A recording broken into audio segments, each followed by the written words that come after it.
Hey, what's happening, Gothamites? I'm Kwing, and this is my review of Detective Comics 939. And Tim Drake really shines in this issue, and that worries me a little. More on that later. If you're new to the Rise of the Batmen arc, it all started back in June, where Azrael was attacked by someone who he thought was Batman. Bruce then enlists the help of Batwoman and Red Robin to train Gotham's teenage fighters, and brings in Clayface for some reasons. Because Bruce believes that something is actually hunting these heroes and himself. Of course, his theory turns out to be true, and Batman is defeated by an army of Arkham Knight knockoffs, more or less.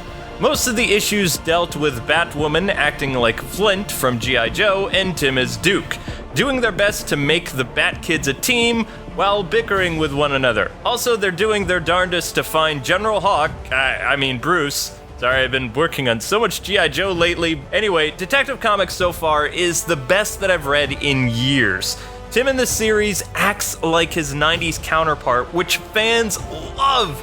Geeky Drake is back, and he is awesome! Oh, and also Stephanie Brown is his girlfriend again. Once again, he is a wisecracking computer whiz with puns, cunning detective skills, making him smarter than Batman. His interaction with Batman, too, feels more like the pre-52 days as well, not so much what we saw the past couple years. Now, as for this issue, 939, everyone is back in Tim's Robin Cage Tower thing. The Arkham Knight army is also sending an army of drones to wipe out sleeper agents who they believe are part of the League of Shadows. But Tim and Batman know that Ra's just made up those things and it's a myth. So, in reality, they're targeting innocent people, which doesn't fly with Batman. This book was really thrilling for me at times, and had me hanging on the edge of my seat until the next issue.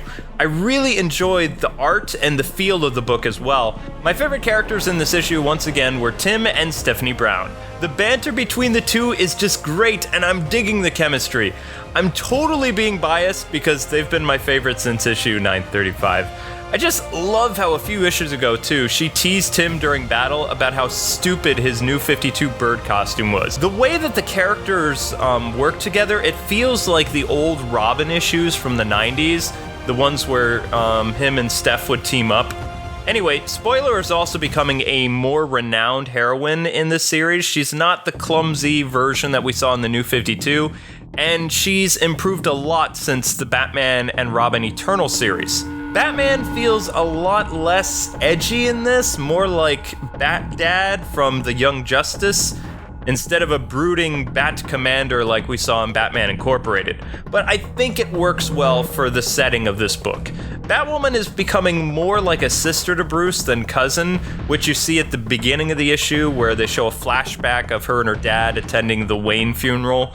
And the theme of this book that I've seen has mostly been about a close family being together and working together and being there for one another, so the issue continues that vibe, more or less. That being said, it's time to talk about my gut feeling how things could get very tragic for the Bat family. Now keep in mind, I could be very wrong, and I want to be.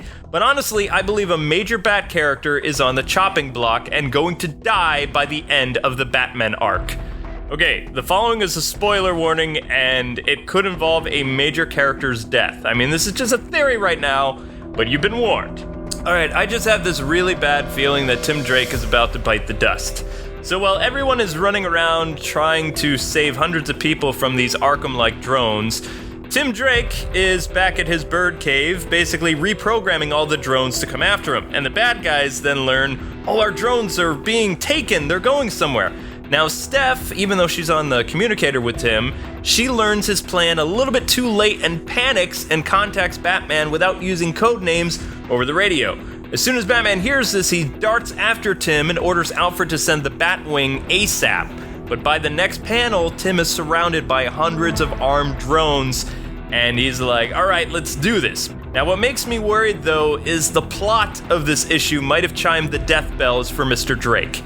In this story, Tim has told Stephanie that he's still quitting being a superhero and going to college and hanging up the cape for a while. He wanted Steph to become a better crime fighter, so he's glad that she's with this team. That way he doesn't have to worry about her while he's on his 4-year break. Tim also hasn't told Batman yet about this being his last adventure as Red Robin. Another foreshadowing element is he made his Batcave able to self-repair from damage, and the technology very easy for his girlfriend to use. Steph also says the relationship can survive a 90-minute train ride, and Red Robin is like, well, of course the bat cycle is faster, so you get a little chuckle there, and they cuddle. But my concern here is when you give a character a clean exit like that, and tie up all their story details in this issue, well, that does not bode well. A few times it has, mind you, Bluebird and when Grayson left for college in the Bronze Age, 1970s Bat books. Even so, I just feel very uneasy about this.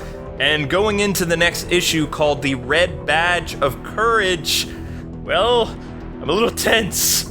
And with that, spoilers are done. All in all, I really like this issue. The star is easily Tim Drake, and he deserves to be, because DC has done poorly with the character before this point. I give Detective Comics 939 4 bats out of 5. Well, that's it, that's all, I'm done. I have another comic review later this week on Batgirl Rebirth number 2, and Titans Rebirth number 2. Have an awesome rest of your day, and in the comments section below, tell me your favorite part about this issue. If you enjoyed this review, don't forget to bat punch that like button and share it with your friends. Until next time, Gothamites, God bless and happy reading. Peace.